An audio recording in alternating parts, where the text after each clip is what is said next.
kami boleh menjadi pelaku firman-Mu, akan menghasilkan buah anggur yang manis. Kuasa-Mu yang menjamah dan melawat seluruh kehidupan kami Bapa. Bekerjalah berkaryalah ya Allah Roh Kudus tempat ini. Urapi kami dengan firman-Mu, urapi hamba-Mu Tuhan. Bersamalah dengan hamba-Mu ya Allah Roh Kudus. Kuasa-Mu mengalirlah di tempat ini. Terima kasih Bapa, terima kasih Roh Kudus. Dalam nama Tuhan Yesus Kristus. Haleluya, haleluya. Terima kasih ya Tuhan.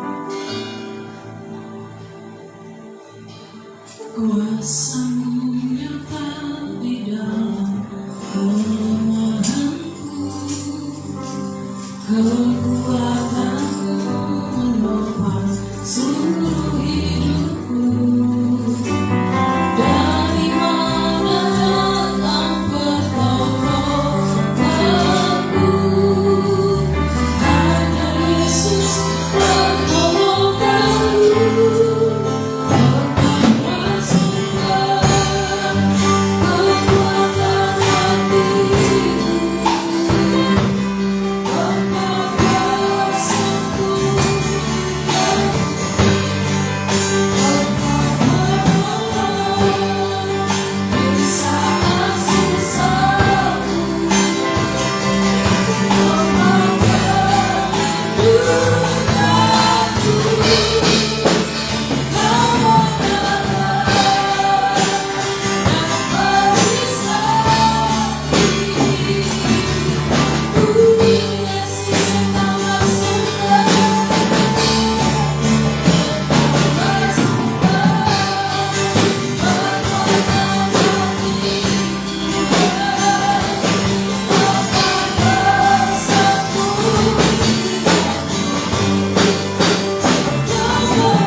Salam.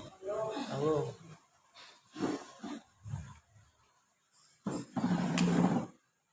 Mari kita buka Alkitab kita dari Kejadian 11 ayat 1 sampai 9. Kita sudah tahu ini bercerita tentang menara Babel. Sebenarnya Babel itu bukan menara, itu bukan namanya Babel, tapi karena kacau balau jadinya disebut menara Babel. Belum ada nama sebenarnya, tapi karena kacau balau disitulah baru ada namanya. Babel itu kacau balau, jadi namanya menara Babel. Kejadian 11 ayat 1 sampai 9 kita baca bersama-sama. 1, 2, 3. Adapun seluruh bumi satu bahasanya dan satu logatnya. Maka berangkatlah mereka ke sebelah timur dan menjumpai tanah datar di tanah Sinear, lalu menetaplah mereka di sana. Mereka berkata seorang kepada yang lain, marilah kita membuat batu bata dan membakarnya baik-baik. Lalu bata itulah dipakai mereka sebagai batu dan ter gala-gala sebagai tanah liat. Juga kata mereka, marilah kita dirikan bagi kita sebuah kota dengan sebuah menara yang puncaknya sampai ke langit, dan marilah kita cari nama supaya kita jangan terserak ke seluruh bumi. Lalu turunlah Tuhan untuk melihat kota dan menara yang didirikan oleh anak-anak manusia itu. Dan ia berfirman, mereka ini satu bangsa dengan satu bahasa untuk semuanya. Ini barulah permulaan usaha mereka. Mulai dari sekarang apapun juga yang mereka rencanakan, tidak ada yang tidak akan dapat terlaksana. Baiklah kita turun dan mencoba-cobakan di sana bahasa mereka, sehingga mereka tidak mengerti lagi bahasa masing-masing. Demikianlah mereka dicarakan Tuhan dari situ ke seluruh bumi, dan mereka berhenti mendirikan kota itu. Itulah sebabnya sampai sekarang nama kota itu disebut Babel, karena disitulah dikacau balaukan Tuhan bahasa seluruh bumi, dan dari situlah mereka diserakkan Tuhan ke seluruh bumi. Haleluya. Latar belakangnya dimulai menara Babel ini itu terjadi sesudah peristiwa air bah, ya, lebih dari 150 hari, ya, air itu ada di bumi. Nah, itu dahsyat sekali hantaman air bah itu yang datang menghancurkan bumi dan genangannya yang begitu luar biasa sehingga menenggelamkan bukit dan gunung, ya. Bukan hanya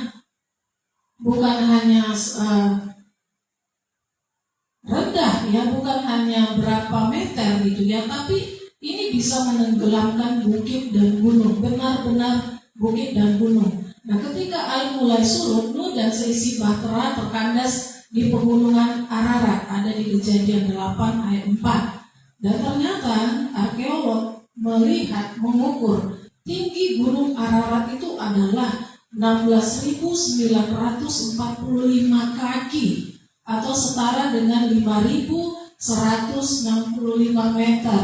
Dengan kata lain 5,165 kilometer. Bayangkan tinggi gunungnya sampai 5 kilometer lebih. Nah, kita lihat tadi air bah itu dia menenggelamkan bukit dan gunung, berarti tinggi air bah itu melebihi tingginya gunung Ararat, melebihi 5 kilometer tingginya. Itu benar-benar dahsyat air bah itu, dan Tuhan berjanji tidak akan ada lagi air bah, tidak akan terjadi lagi, karena itulah satu-satunya air bah yang terjadi seumur hidup manusia.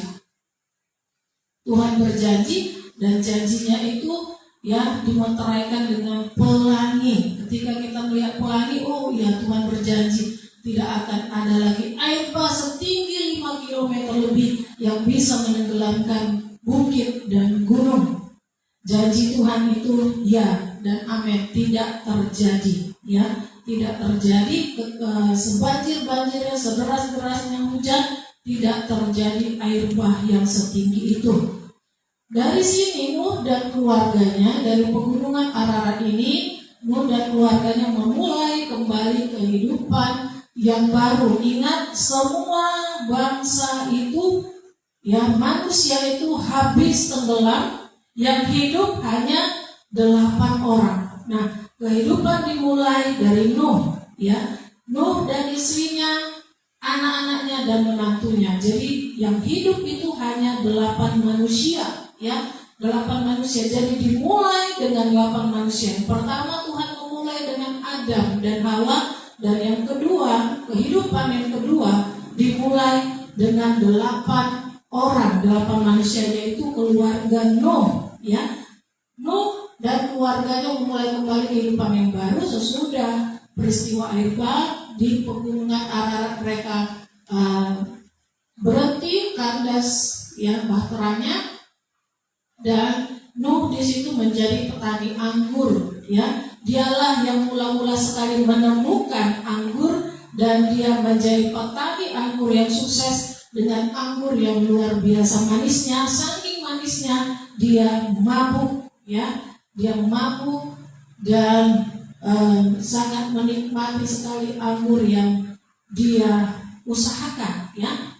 Nah, Dan Nuh masih hidup selama 350 tahun sesudah air bah. Dia masih bisa melihat anak-anak dari anak-anaknya. Nah, usia Nuh ketika dia mati adalah 950 tahun. Stop di situ. Tidak ada lagi manusia yang hidup selama 900-an. Ya, mulai berkurang sampai ditetapkan di Mazmur 90 ayat 12, masa hidup manusia adalah 70, dan kalau dia mampu 80 tahun, ya, itu awal permulaan kehidupan. Asal mula menara Babel kita melihat di Kejadian 1 ayat Kejadian 11 ayat 1 dan 4, dikatakan di situ seluruh bumi, ya, anak-anak Nuh semuanya, keturunan Nuh itu satu bahasanya dan satu logatnya. Jadi sama logatnya, sama bahasanya, ya. Jadi harus kita perhatikan di situ seluruh bumi satu bahasanya dan satu logatnya, karena memang mereka adalah keturunan Nuh dari 8 orang ini, ya. Dari anak-anak Nuh maksudnya. Nuh tidak mendapatkan anak lagi. Nah, kesatuan itu membuat mereka berangkat ke sebelah timur, ya, sesudah mereka banyak dan bumi itu sudah penuh dengan kehidupan mereka, dengan keberadaan mereka mencari tanah, ya, mereka mencari tempat untuk mereka bisa tinggal di situ, tempat yang sangat-sangat luas. Bila memungkinkan mereka semua bisa tinggal di satu tempat itu, karena mereka satu bahasa dan satu logat. Jadi mereka berangkat dari pegunungan Ararat itu, mereka berangkat ke sebelah timur dan akhirnya menemukan tempat, ya, tanah datar, ya, yang disebut sebagai tanah Sinear, ya. Tanah itu tanah datar, jadi mereka bisa semuanya tinggal di tanah itu, di tanah Sinear, di Kejadian 11 ayat 2. Mereka membangun tempat tinggal, ya, dan menemukan cara untuk menyiapkan bahan-bahannya, ya, untuk membangun tempat tinggal mereka itu dari batu, ya. Jadi mereka mengusahakan batu bata dan juga tergala-gala, yaitu tanah liat, untuk merekatkan itu batu bata itu. Itu luar biasa kuatnya.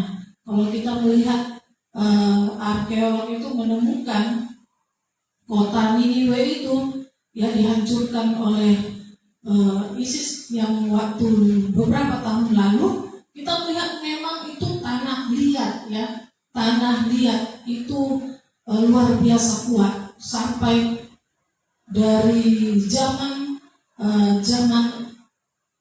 Nimrod yang menemukan Niniwe itu, sampai beberapa tahun lalu masih terlihat bangunan itu masih kuat. Hanya saja sudah karena tidak terpelihara, jadi nampaknya seperti kayak agak turun gitu, ya. Tidak dilestarikan, jadi hanya seperti biasa. Bangunan aslinya dipertahankan. Nah, ketika mereka bisa membuat kota-kota, dan ketika mereka sudah bisa membangun tempat tinggalnya, kota-kota untuk mereka tinggal, nah, ada satu ide, ya, muncul ide bagaimana kalau kita membuat sebuah menara yang tingginya sampai ke langit, katanya, yang puncaknya sampai ke langit. Mereka sudah bangun kota-kota tempat mereka tinggal. Nah, itu juga sekarang dimulai kembali, ya, Israel memulai kembali pembangunan untuk tempat tinggal mereka, dan semua orang-orang Israel yang ada di seluruh dunia dipanggil, yuk kembali untuk tinggal di pemukiman kita, di tanah pusaka kita masing-masing. Nah, itu terjadi lagi sekarang. Nah, mereka dulu sudah memulainya, ya, dan mereka membangun kota-kota itu sudah semua ada rumahnya, sudah semua ada kota-kotanya, dan akhirnya muncul ide, gak cocok rasanya kalau hanya kota. Gimana kalau kita buat menara? yang puncaknya sampai ke langit dalam Kejadian 11 ayat 4. Nah, ide ini diusulkan oleh Nimrod, ya, ide ini diusulkan oleh Nimrod. Tujuannya supaya mereka tetap satu dan terus bersama, tidak terserak ke seluruh bumi. Jadi menara itu dikhususkan untuk tempat memantau semua kota-kota, tempat tinggal mereka jadi terpantau dari atas menara. Hanya saja ini bukan hanya menara biasa dengan tinggi yang biasa, tetapi sampai ke langit puncaknya. Nah, kalau kita perhatikan siapakah Nimrod? Nimrod ini adalah anak dari Kus, anak Ham yang pertama. Ya, Nuh itu punya 3 anak, Sem, Ham, dan Yafet. Nah, Nimrod ini adalah cucu daripada Nuh dari anaknya Ham, ya, dari anaknya Ham. Nah, dialah orang yang mula-mula sekali yang berkuasa di bumi, karena dia yang memberikan, yang mengusulkan ide itu untuk membangun menara itu. Dialah yang berkuasa di tanah Sinear itu. Dialah yang menjadi pemimpin dari keturunan Nuh, ya, selama ada di tanah Sinear. Nah, dikatakan di situ Nimrod ini adalah seorang pemburu yang gagah perkasa di hadapan Tuhan. Dalam Kejadian 10 ayat 8 dan 9. Kerajaannya yang pertama itu namanya Babel, itulah yang rubuh itu, yang dikacau balaukan Tuhan itu. Nah, kerajaannya berikutnya adalah Erek dan Akad di tanah Sinear. Ternyata dia bukan hanya membangun Babel, tapi dia juga membangun kota-kota kubu-kubu yang kecil yang bernama Erek dan Akad. Itu ada di tanah datar, di tanah Sinear. Karena Tuhan mengacau balaukan semua itu dan tidak tahu lagi apa yang harus dia perbuat, dia akhirnya membangun kota-kota besar. Dia pergi berangkat ke Asyur bersama dengan pengikutnya. Dia membangun kota-kota besar, yaitu Niniwe, Rehobotir, Kalah, dan Resen. Kita lihat di Kejadian 10 ayat 10 dan 12. Ada yang berkata bahwa Nimrod ini adalah raksasa, ya, seperti Goliat. Ya, ada yang waktu saya baca ternyata ada yang menuliskan Nimrod ini tingginya itu sangat tinggi seperti Goliat. Dia katanya seperti keturunan raksasa dan dia memiliki sifat yang tidak baik, ya. Dia mau berkuasa, dia mau menguasai seluruh keluarganya, dan bahkan dia mau menjadi Allah, menjadi dewa bagi manusia pada saat itu. Nah, tujuan manusia membangun menara Babel ini kita lihat yang pertama itu adalah untuk menghindari hukuman Allah. Jadi Nimrod ini berkata kepada manusia, saudara-saudaranya, keturunan dari Nuh itu, dia katakan tujuan kita membangun menara Babel adalah untuk menghindari hukuman Allah.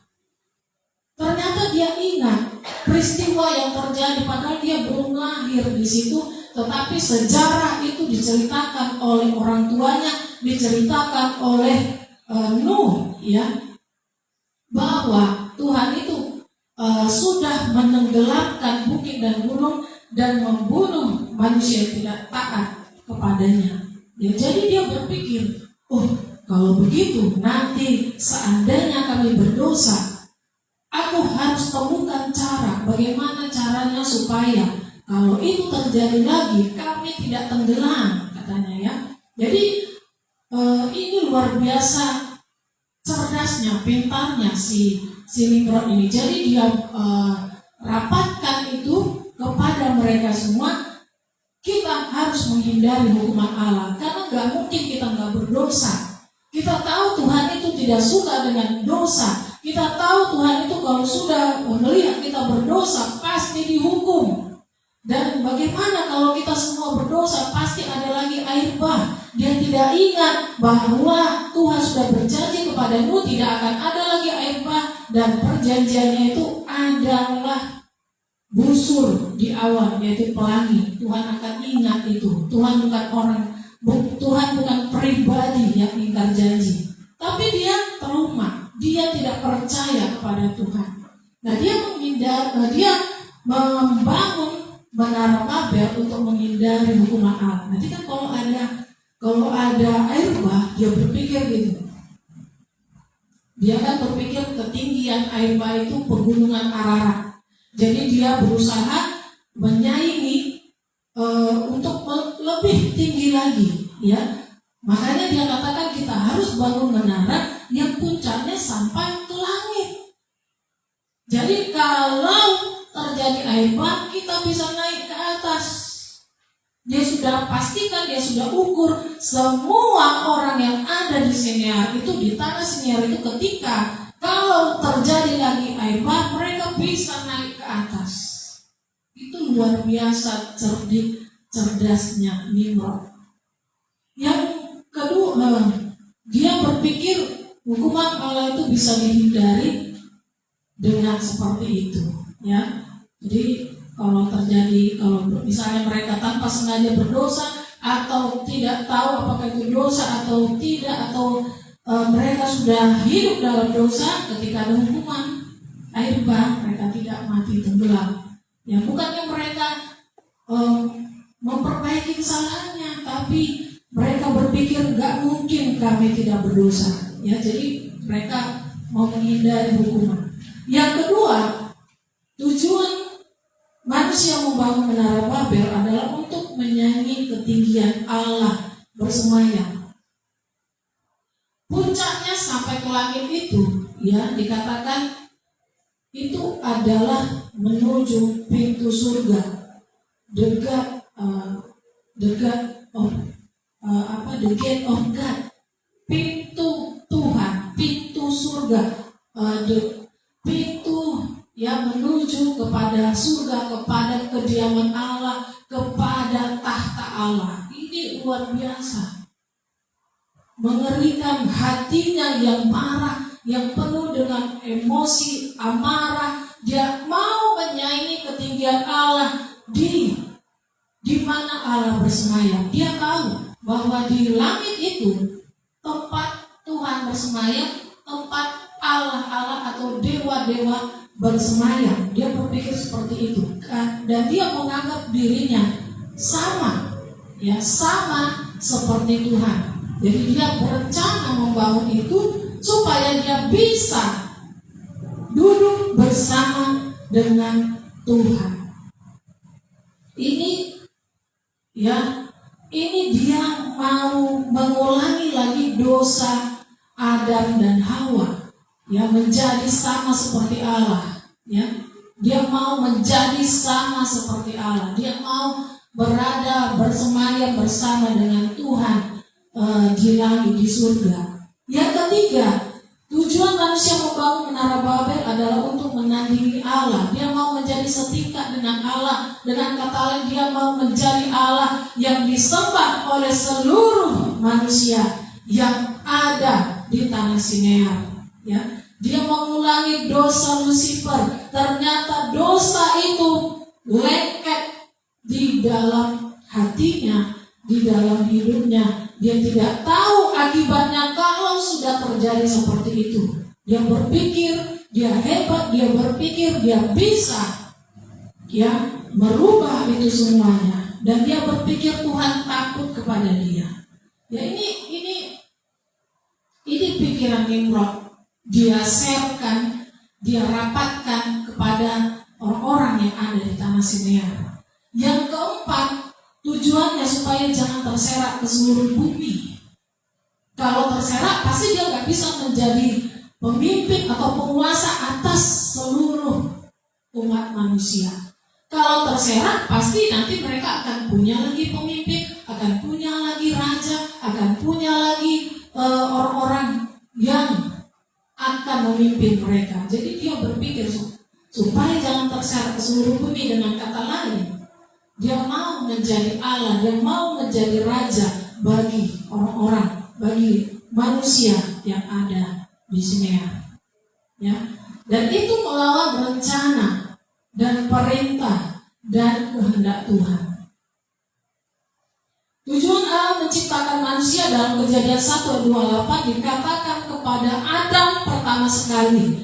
Allah memberkati mereka, lalu Allah berfirman kepada mereka, beranak cuculah dan bertambah banyak, penuhilah bumi dan taklukkanlah itu, berkuasalah atas ikan-ikan di laut dan burung-burung di udara dan atas segala binatang yang merayap di bumi. Itu pertama sekali ditujukan kepada Adam. Karena terjadi peristiwa air bah, habis semua penduduk bumi. Nah, ketika Nuh memberikan korban ucapan syukur kepada Tuhan, diulangi lagi perintah itu kepada Nuh, dan dia harus sampaikan kepada anaknya harus sampaikan kepada anaknya, dan anak-anaknya harus sampaikan kepada anak-anaknya. Dikatakan di situ, lalu Allah memberkati Nuh dan anak-anaknya serta berfirman kepada mereka, beranak cuculah dan bertambah banyaklah serta penuhilah bumi. Jangan berada di satu tempat saja, penuhi bumi. Kalian harus penuhi bumi, kalian harus kuasai bumi yang aku ciptakan. Kalian harus berada di seluruh bumi. Bukan hanya satu tanah, satu kota saja yang dikuasai, tetapi seluruh bumi. Itu masih 1/10 yang dia duduki, yaitu tanah Sinear, tanah datar itu. Nimrod tidak mau, dan dia membujuk manusia, orang-orang yang ada di situ, supaya mengikuti kehendak dia.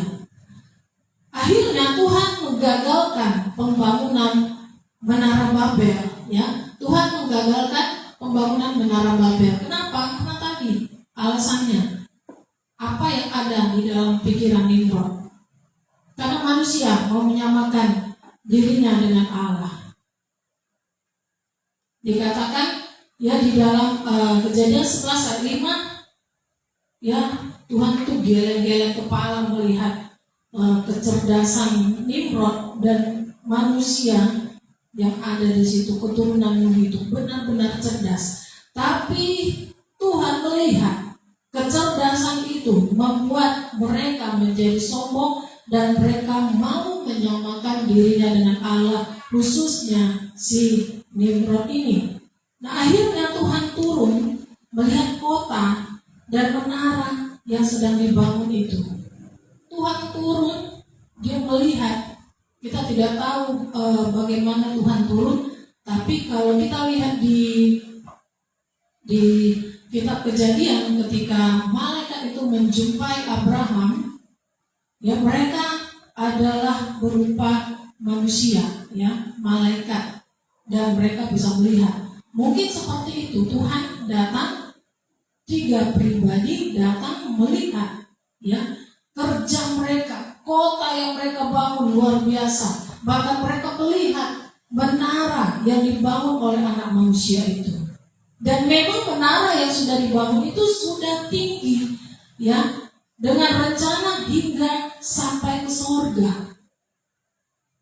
Tuhan buat dulu, kasih waktu supaya pembangunan kota itu berhasil. Bahkan Tuhan kasih waktu sampai pembangunan menara itu sampai setengah, sudah hampir ke atas puncaknya.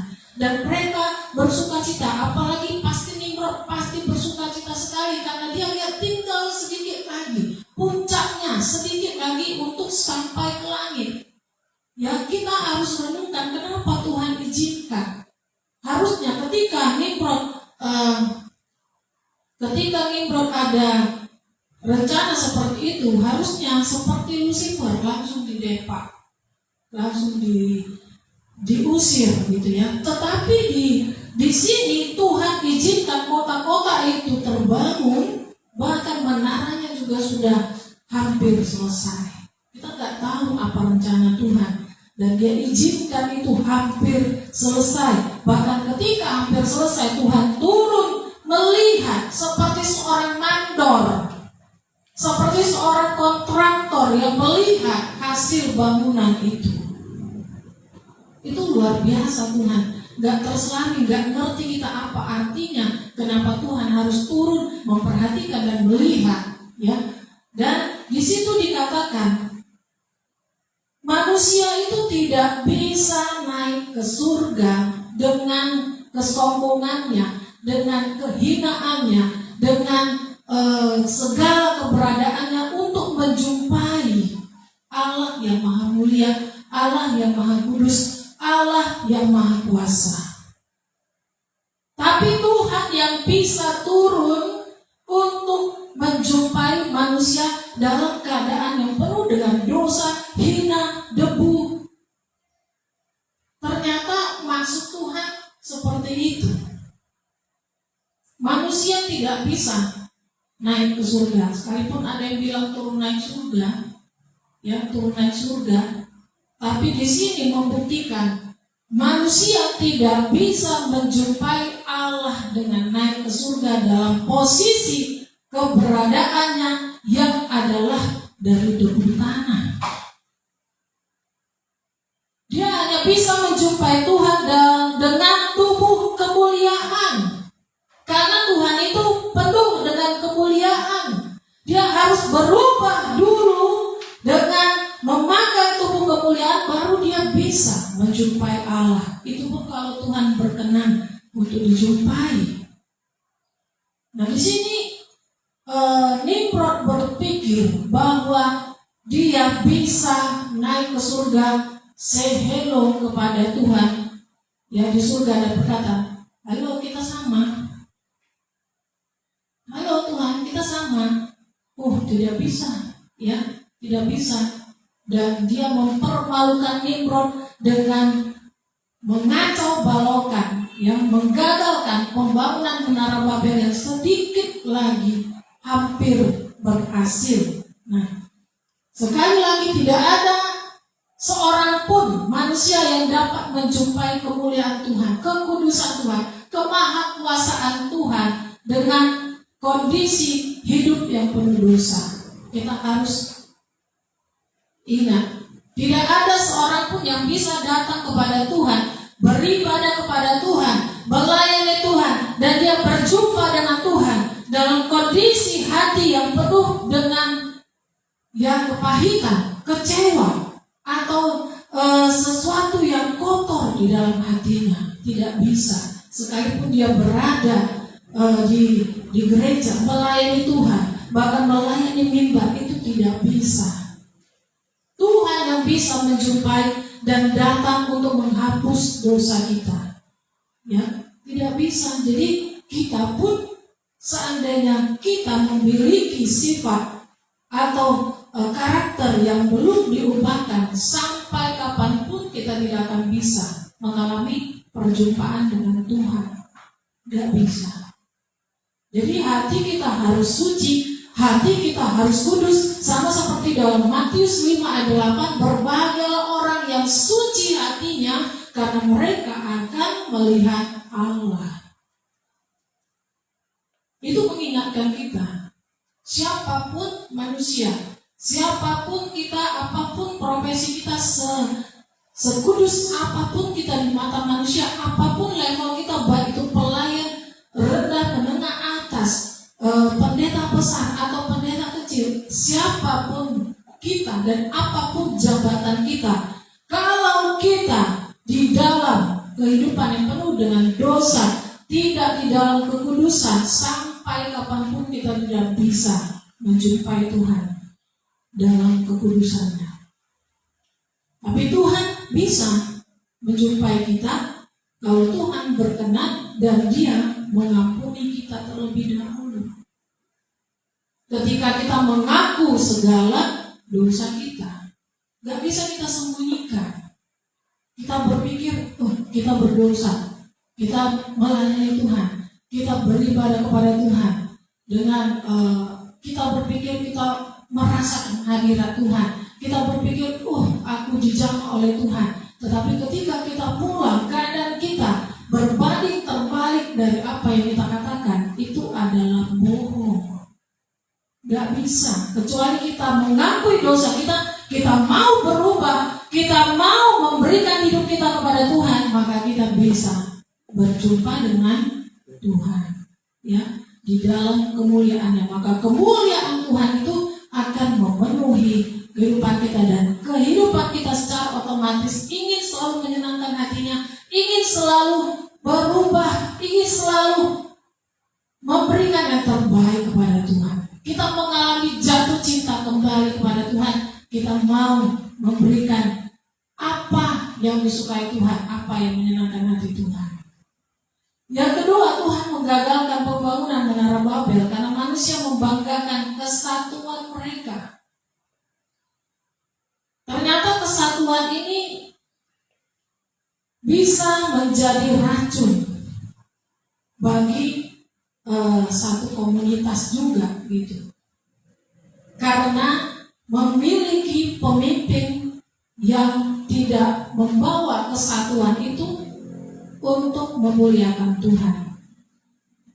Satu bahasa dan satu logat itu dipakai oleh Nimrod untuk membangun Menara Babel, membangun kesombongannya, mendirikan kerajaannya sendiri.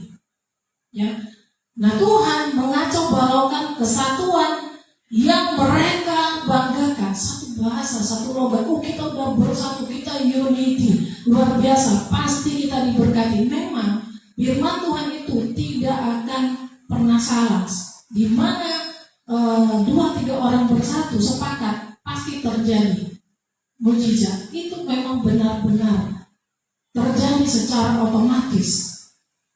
Di mana ada kesatuan, di situ Tuhan perintahkan berkat. Jadi bukan kesatuannya yang salah, tetapi motivasi mereka dalam bersatu itu dipakai untuk kejahatan, untuk melawan kehendak Tuhan, untuk membawa kehidupan manusia itu menjadi hancur dan membawa manusia itu kepada yang tidak benar. Ya, memberontak. Kesatuan itu dipakai untuk memberontak kepada Tuhan. Nah, Tuhan marah. Banyak orang bersatu, sepakat, ada yang positif.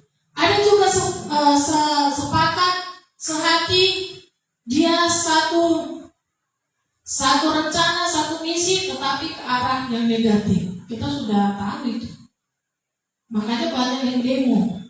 Kita melihat ada demonstrasi. Kenapa? Karena mereka bersatu untuk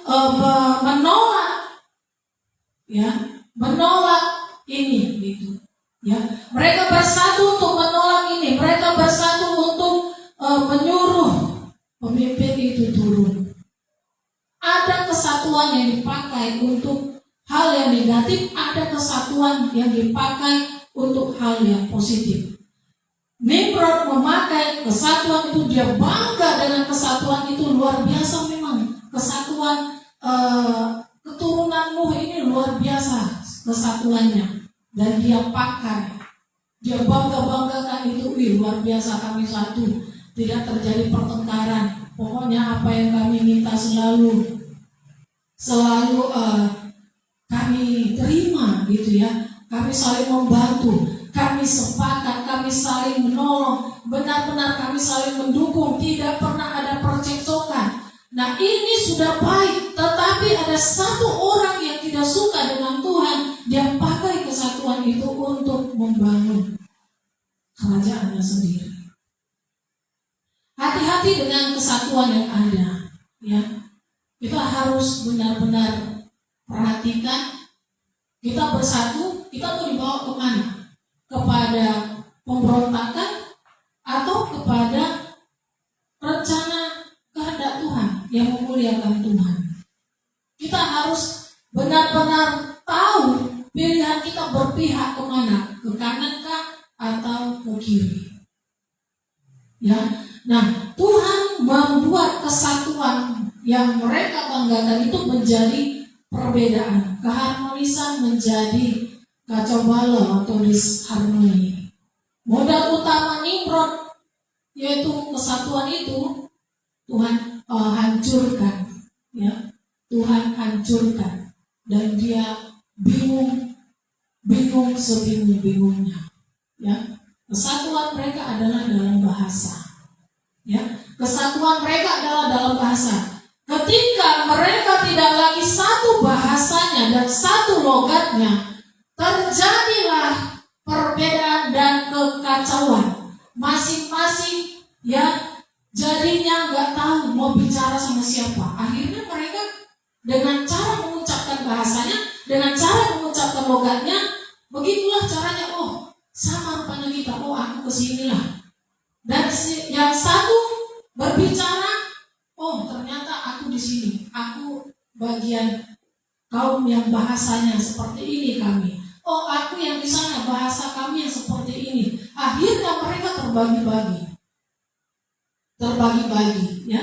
Mereka terbagi-bagi sesuai dengan bahasanya masing-masing. Nah, kita bisa melihat di Kejadian 10, Tuhan sendiri akhirnya yang membagi-bagi mereka, dan dengan terpaksa akhirnya mereka juga melaksanakan mandat Tuhan. Mereka mencari tempat untuk mereka tinggal sesuai dengan bahasanya masing-masing, ya. Di dalam di dalam Kejadian 10 itu, di situ dikatakan keturunan Sem dengan bahasanya sendiri menurut kaum dan bangsa mereka, ya. Yang pertama dikatakan keturunan Sem dan anak-anaknya menurut, ya, keturunan Yafet bersama dengan anak-anaknya masing-masing, ya. Keturunan Yafet itu mereka akhirnya mendapatkan tempat, mereka memilih di daerah pesisir, dan mereka inilah yang menjadi orang-orang pesisir, karena mereka menempati daerah-daerah pesisir dan bahasa mereka cocok pas untuk tinggal di daerah pesisir.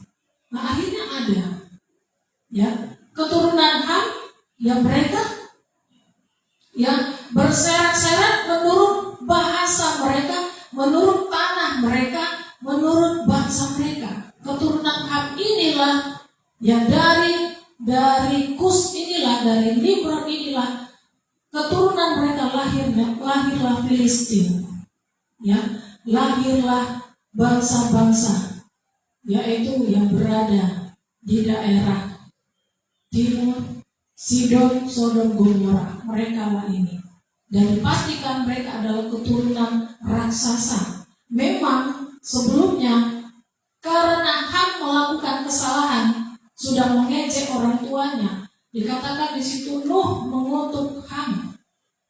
Dia katakan, terkutuklah Kanaan, hendaklah ia menjadi hamba yang paling hina bagi saudara-saudaranya. Ham, dia akhirnya melahirkan anak memang yang namanya Kanaan. Dan Kanaan, negeri Kanaan itu, yaitu tanah perjanjian itu, direbut juga oleh keturunan Sem. Jadi kita ini adalah keturunan Sem, keturunan Abraham, bukan keturunan Nuh. Jadi yang diselamatkan itu adalah keturunan Abraham, bukan keturunan Nuh. Dari Nuh lah tersebar seluruh bangsa-bangsa. Ya, kita perhatikan di sini itu jadinya Tuhan yang ambil alih, diserahkan ke sana kemari. Aku mau kalian penuhi bumi, aku tidak mau kalian bersatu di satu tempat. Luas sekali aku ciptakan bumi ini. Aku sudah perintahkan kepada Nuh, tapi kau tidak menurut. Akhirnya Tuhan sendiri yang menyerahkan dan memberi bahasa kepada mereka masing-masing, dan mereka mencari tempat. Dapatlah sesuai dengan bahasanya, sesuai dengan tanahnya, dan mereka memberi nama bangsa mereka sendiri.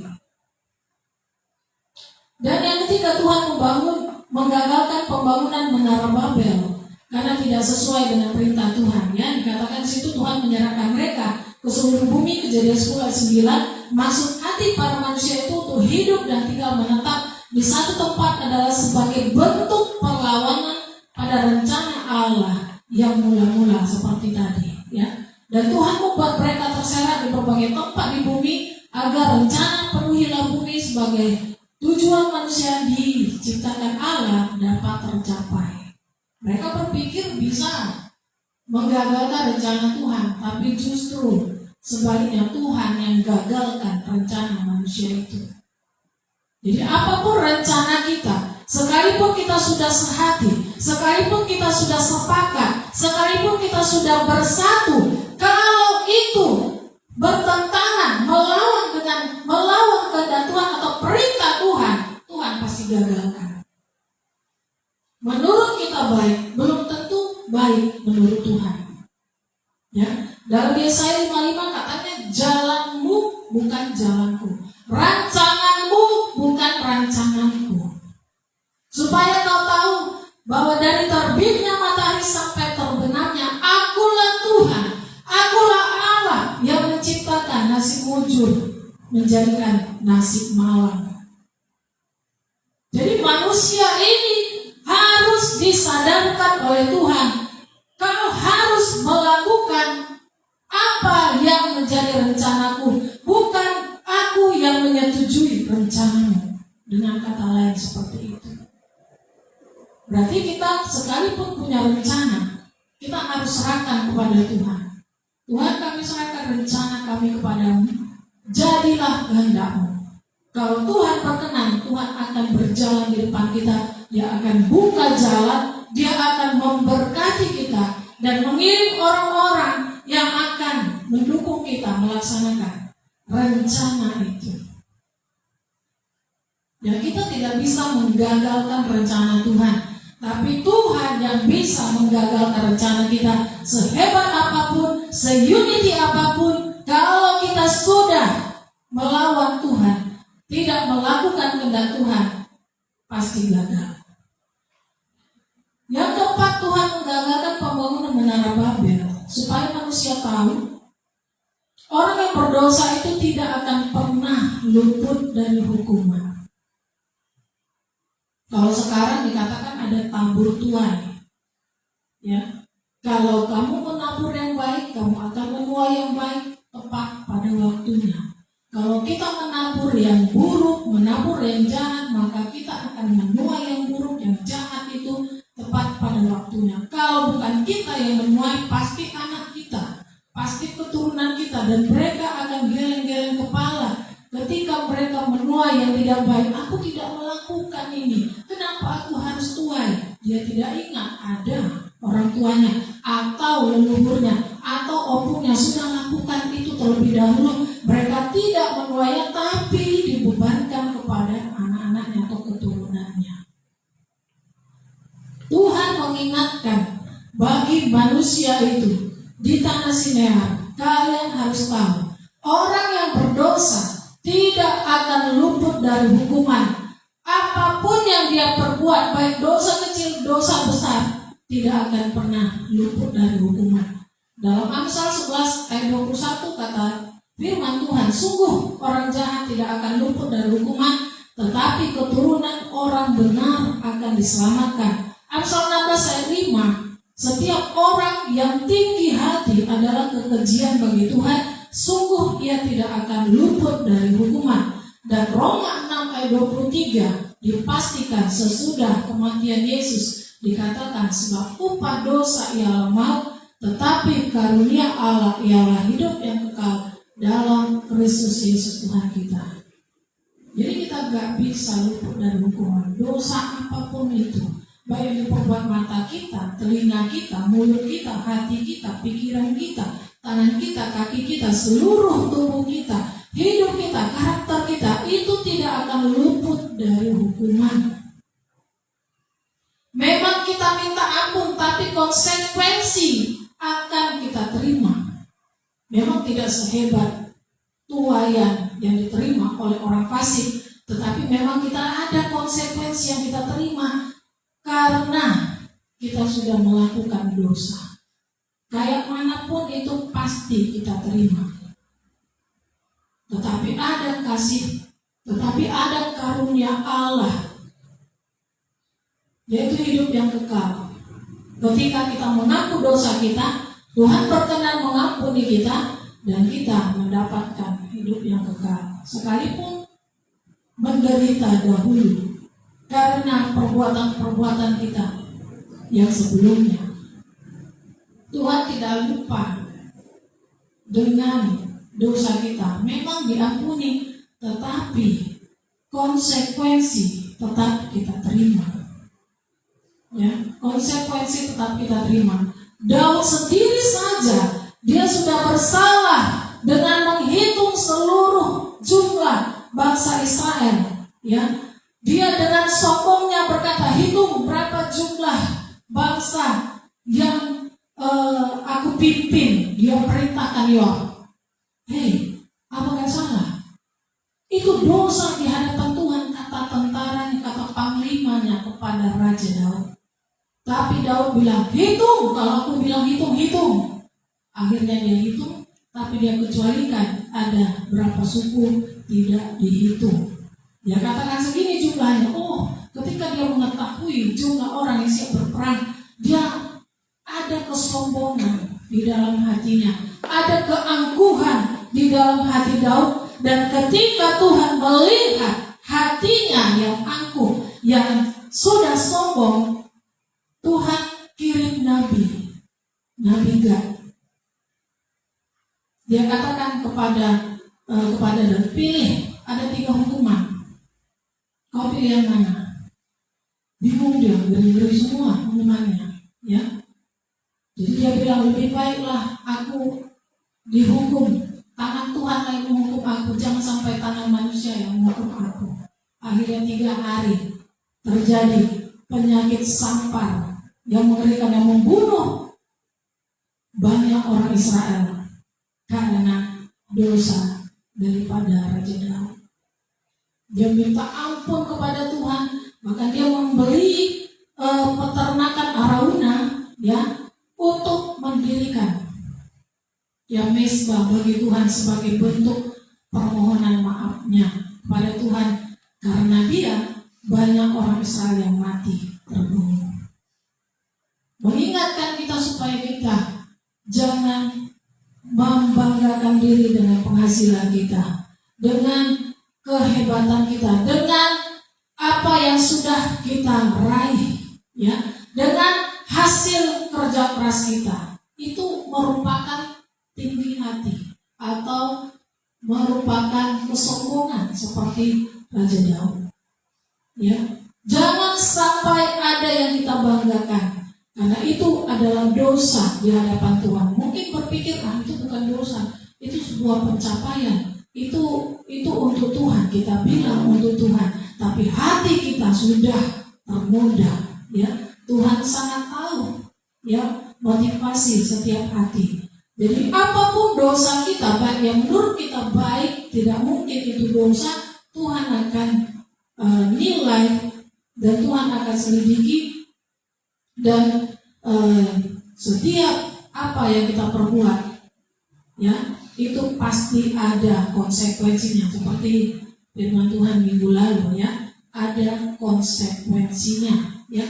Nah, kita sudah melihat kenapa Tuhan menggagalkan pembangunan Menara Babel, dan kita melihat ini menara ini kesombongan manusia dalam memimpin, dalam memerintah itu terus berlanjut, dan ada sampai hari ini. Ya, kita melihat ada Nimrod akhir zaman. Ya, lahir kembali Nimrod akhir zaman, dan ini sudah direncanakan sejak tahun 1776 ketika kemerdekaan bangsa Amerika, ya, negara Amerika. Nah, dikatakan di situ, padahal ini beritanya 2019, tapi mereka sudah buat, ya, dan di mata uang itu adalah gambar piramida, gambar seperti menara yang matanya adalah mata satu, ya. Dikatakan di situ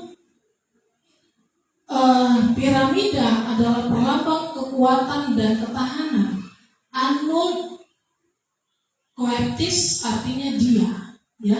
Dia ini kita nggak tahu siapa maksudnya, tapi dia itu adalah mata satu itu. Mata satu itu, dia itu yang menyetujui usaha kita. Siapa yang menyetujui, dia katakan itu adalah Sang Maha Pemelihara yang disimbolkan dalam mata satu. Ya, dalam dokumen Departemen Luar Negeri yang menulis yang menyetujui usaha kita sebagai dia, dalam tanda kurung dimaknai sebagai Tuhan menurut mereka, dan mereka berencana kembali lagi rencana Nimrod yang dahulu itu akan dilakukan sekarang ini, tetapi memberi nama tatanan dunia baru. Tapi di Alkitab nanti namanya bukan ini sebenarnya. Di Alkitab ada Babel. Makanya di dalam Wahyu 19 itu ada penghakiman atas Babel, ada jatuhnya Babel, ya, nyanyian atas jatuhnya Babel. Nah, tatanan zaman baru atau tatanan dunia baru ini adalah menara Babel zaman now. Ini diambil dari rencana Nimrod anak Kus, anaknya Nuh.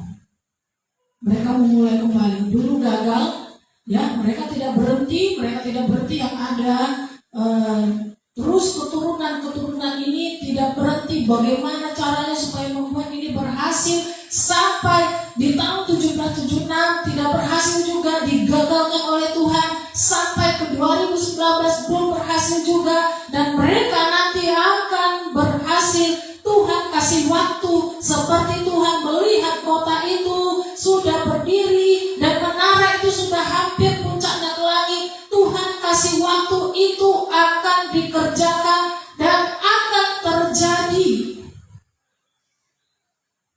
Tatanan zaman baru, tatanan dunia baru, New World Order, menara Babel akhir zaman itu akan terjadi. Dan mereka sudah buat mata uangnya satu, lambangnya ada. Dulu Nimrod katakan kita harus beri nama, ya, belum sempat memberi nama, namanya akhirnya kacau balau karena dikacaukan oleh Tuhan, disebutlah Babel. Dan itu terus, rencana itu terus. Dan mereka ada di pemerintahan ini. Mereka masuk di dalam pemerintahan ini sebagai keturunan, ya, Yahudi untuk melanjutkan rencana itu. Bedanya kita di sini beragam. Kalau dulu yang dibanggakan adalah keseragaman, yaitu kesatuan. Tetapi sekarang mereka harus bekerja keras supaya menjadi satu dulu, supaya bisa menjadi satu bahasa, satu logat. Dulu itu namanya satu bahasa, satu logat. Tetapi sekarang itu akan menjadi satu pemerintahan, satu kepemimpinan, satu mata uang, dan satu agama. Itu dia diperbaharui, di-upgrade terus sampai ke akhir zaman. Dan memang Tuhan izinkan mereka berkuasa. Itulah dia zaman antikris. Bagaimana cara kerjanya? Kita melihat di dalam Matius 24 ayat 4 dan 8, 4-8, sama-sama kita baca. Matius 24 ayat 4-8, 1, 2, 3. Jawab Yesus kepada mereka, waspadalah supaya jangan ada orang yang menyesatkan kamu. Sebab banyak orang akan datang dengan memakai namaku dan berkata, akulah Mesias. Dan mereka akan menyesatkan banyak orang. Kamu akan mendengar berita perang atau kabar-kabar tentang perang. Namun berawas-awasnya jangan kamu gelisah, sebab semua itu harus terjadi, tetapi itu belum kesudahannya. Sebab bangsa akan bangkit melawan bangsa dan kerajaan melawan kerajaan. Akan ada kelaparan dan gempa bumi di berbagai tempat. Akan tetapi semuanya itu barulah permulaan penderitaan menjelang zaman baru. Itu sudah tertulis di Alkitab. Itu akan terjadi. Rencana Nimrod pada waktu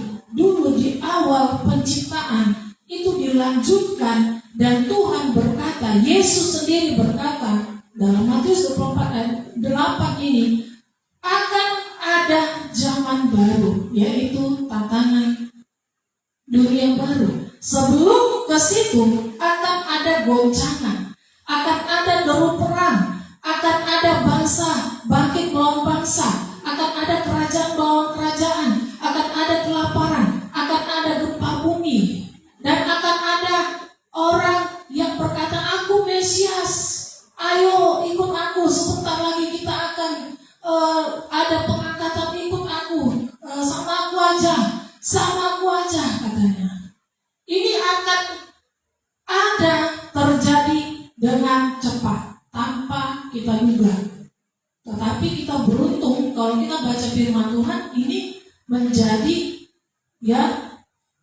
kewaspadaan sama kita, supaya kita nggak tersesat.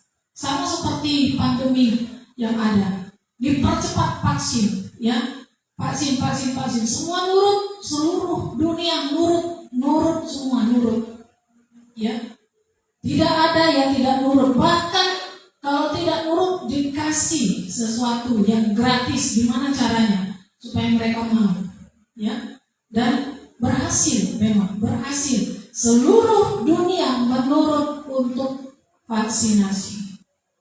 Nah, kita nggak tahu, mungkin nanti akan terjadi kelaparan di berbagai tempat dan akan ada sesuatu yang direncanakan dan seluruh dunia akan menurut. Dan ketika dilihat ada kesatuan, maka mereka akan bisa bergerak dengan rencana mereka, yaitu Babel zaman now, Babel di akhir zaman.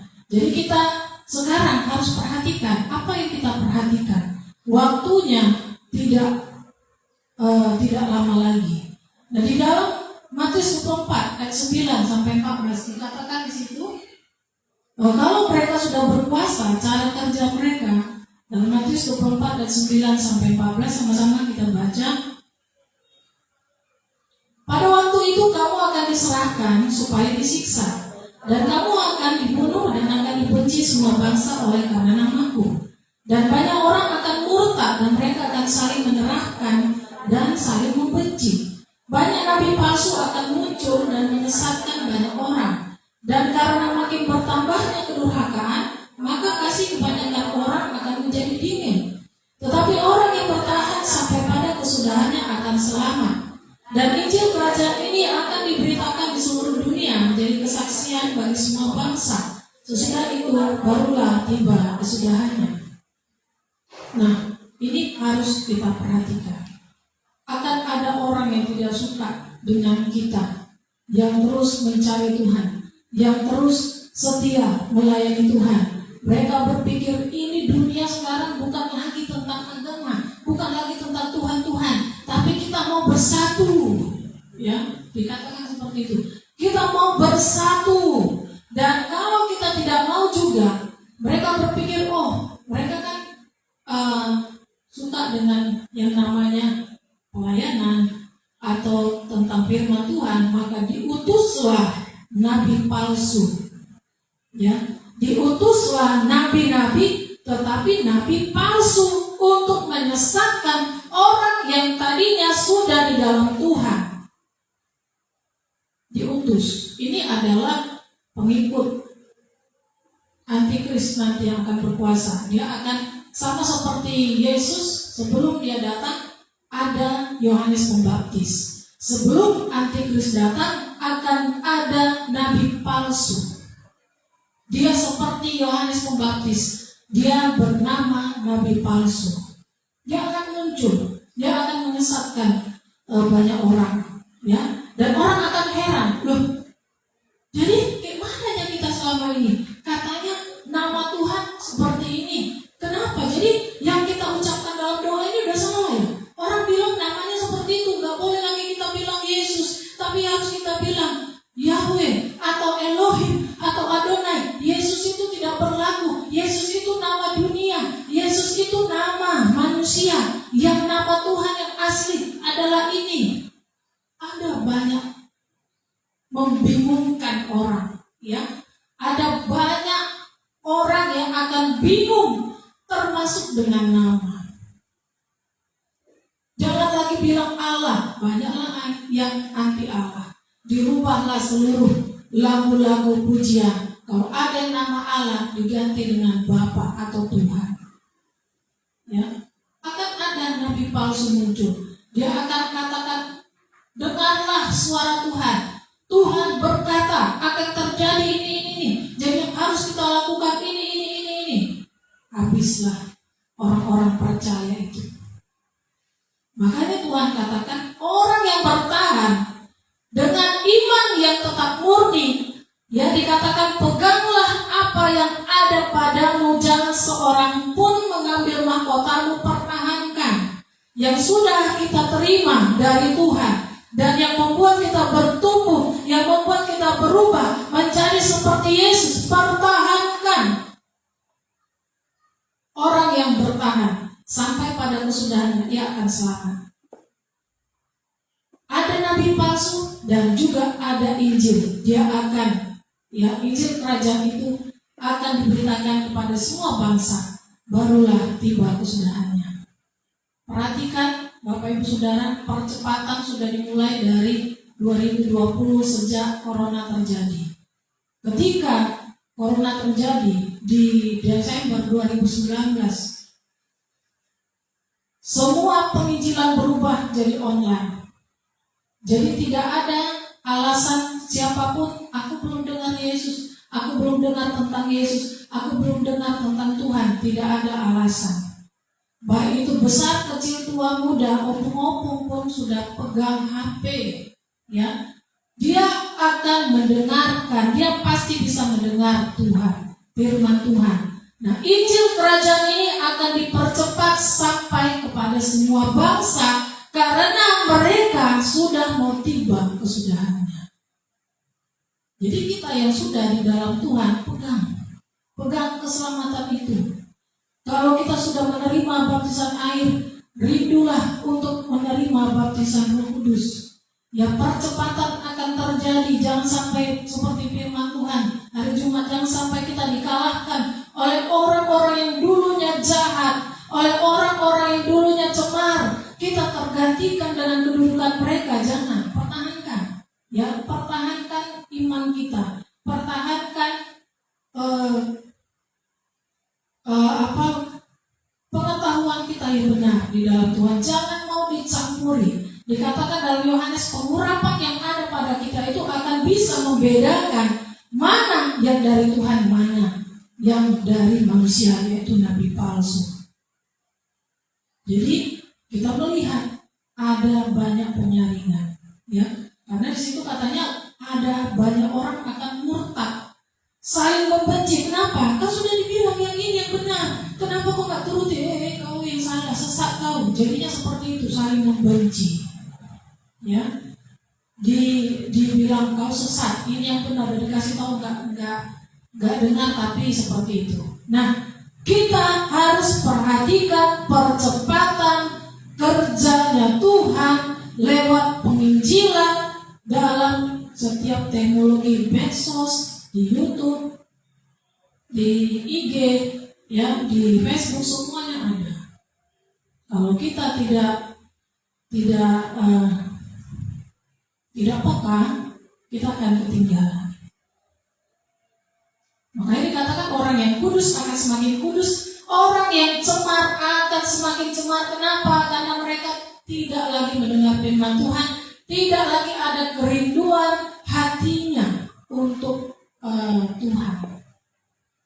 Lama-lama tanpa disadari dia sudah semakin jauh, dan kedudukan dia diganti oleh orang lain. Yang siap orang Kedar itu sudah antri mau masuk kepada keselamatan. Tetapi karena jumlahnya sudah hampir genap, ada pertukaran. Mereka udah luar biasa apinya, rohnya bernyala-nyala. Sementara kita yang sudah selamat, udah dibaptis, tapi iman kita kerdil, kita tidak ada kerinduan untuk Tuhan. Mereka akan digantikan. Ganti, ini tidak bisa, biarlah dia tinggal, ganti dengan yang sana. Jangan sampai kita terganti, Bapak Ibu Saudara. Pertahankan iman kita. Tiket kita itu itu tiket, sama seperti orang yang mau masuk bioskop. Ya, kalau kita nggak punya tiket, nggak bisa masuk. Tiket kita tuh butiran air. Kecuali kita mau mati, di situ kita terima Yesus nggak masalah. Tapi ini kita udah dengar firman Tuhan, tapi tetap juga menutup telinga, hati kita nggak mau menerima baptisan air. Bukan tanggung jawab kita lagi. Nah, sesudah baptisan air masuk lagi penuh dengan Roh Kudus. Karena Roh Kudus itu jaminan kita. Materai, ada capnya, oh ini anakku, dia upahnya di sana. Ada tempat yang berbeda, ya. Nah, jangan lupa Bapak Ibu Saudara perhatikan, Nimrod itu punya keturunan yang meneruskan rencana-rencananya ini. Bahkan Tuhan izinkan Babel itu didirikan kembali, ya, di akhir zaman. Jangan sampai kita berada di situ. Jangan sampai kita ikut dalam persekutuan mereka, kesatuan mereka, tapi arahkan hati dan pikiran kita kepada Tuhan, supaya Tuhan tolong kita, singkirkan kita, selamatkan kita sebelum itu terjadi. Menangislah di hadapan Tuhan, bawa keluarga kita menangis di hadapan Tuhan. Jangan lagi pikirkan hal-hal duniawi, tapi kita mau fokus pada Tuhan. Puji Tuhan, ingat selalu kekuatan kesatuan manusia dengan cara dan tujuan apapun di luar masuk dan kehendak Tuhan tidak akan pernah berhasil. Ya, harus disadari di luar Tuhan pasti akan sia-sia. Ya, Tuhan itu Maha Kuasa, berdaulat, Dia yang mengatur atas rencana dan pemikiran manusia. Ya, kita harus merendahkan diri di hadapan, merendahkan diri lebih lagi di hadapan Tuhan, supaya Tuhan memberkati seluruh kehidupan kita dan membuat kita sampai kepada kehendak Tuhan, kepada kemuliaan yang Dia janjikan. Peganglah apa yang ada pada kita. Jangan sampai seorang pun merebut mahkota kita. Percayakan hidup kita kepada Tuhan. Pastikan kita ada di tangan Tuhan. Tiket di tangan kita. Roh Kudus menjadi jaminan kehidupan kita. Haleluya. Mari kita bangkit berdiri, Bapak Ibu Saudara.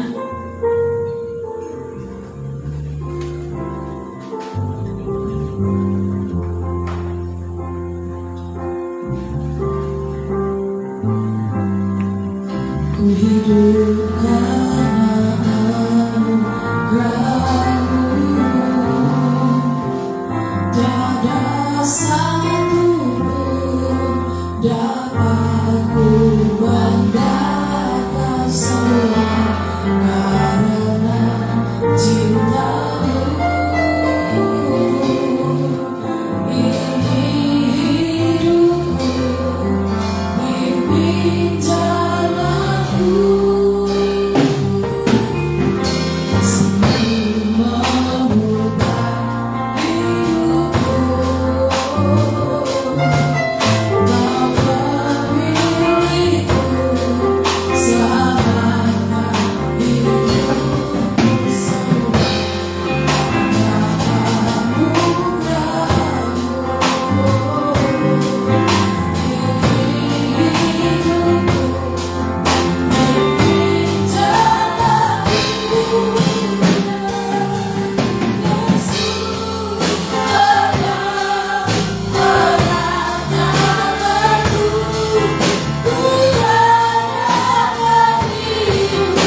bersyukur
untuk firman-Mu yang mengingatkan kami terus, menasihati kami, supaya kami berjaga-jaga, waspada terhadap segala apa yang akan terjadi Tuhan, supaya kami tidak kehilangan harapan untuk kehidupan yang kekal, supaya kami tetap ada di dalam tangan Tuhan. Terima kasih buat firman-Mu Bapa. Kau mencelingkan mata batin kami, Kau membawa kami kepada kehendak dan rencana-Mu. Kau yang berdaulat atas hidup kami, jangan biarkan kami menyimpang ke kanan ke kiri. Biarlah hati kami tetap fokus hanya kepada-Mu Tuhan. Biarlah kami selalu senantiasa mengandalkan Engkau. Tidak ada yang kami banggakan selain Engkau Tuhan Yesus. Mampukan kami melakukan firman-Mu, terus berjaga-jaga, terus ya Tuhan memperhatikan kehidupan kerohanian kami. Biarlah terus dibahagi hari ke hari, dan biarlah kami memperhatikan percepatan waktu yang sekarang ini sedang terjadi Bapa. Firman-Mu, Injil-Mu sedang diberitakan sampai ke ujung bumi, supaya kami tidak terkejut ketika waktu-Mu tiba ya Tuhan, untuk kesudahan bumi ini. Tolong kami Bapa, supaya kami memperhatikan waktu-waktu yang ada. Setiap firman-Mu diberitakan, biarlah kami boleh memperhatikan dan beri kami pengurapan-Mu ya Tuhan, untuk mampu memperhatikan, membedakan ya Tuhan, yang tidak berasal dari Tuhan dan yang berasal dari Tuhan. Biarlah firman yang murni, Injil yang murni, itu yang tetap ya Tuhan kami dengar, jauh dari segala campuran dari duniawi, bahkan dari segala hal-hal yang tidak berkenan di hadapan Tuhan. Bekerjalah Roh Kudus dalam kehidupan kami, tutup bungkus semua jiwa tubuh kami, iman, percaya kami, rohani kami di dalam Engkau. Tutup bungkus semuanya dengan kuasa dari Yesus. Kami rindu lebih lagi next level di dalam Tuhan, mengalami perjumpaan dengan Tuhan. Urapan, kuasa, api-Mu biarlah terus membakar kehidupan kami, sehingga kami semakin ya Tuhan disempurnakan di dalam Engkau. Terima kasih Bapa, terima kasih buat firman-Mu. Mereka siap perkataan firman-Mu, jadilah kehendak-Mu dalam kehidupan kami. Terima kasih Bapa, terima kasih Roh Kudus, terima kasih buat kehadiran-Mu dalam nama Tuhan Yesus Kristus. Haleluya, amin. Haleluya. Silakan duduk Bapak Ibu Saudara. Puji Tuhan, kita boleh dapat diberkati oleh firman Tuhan. Dan saat ini mari kita melihat warta kita di minggu yang ketiga.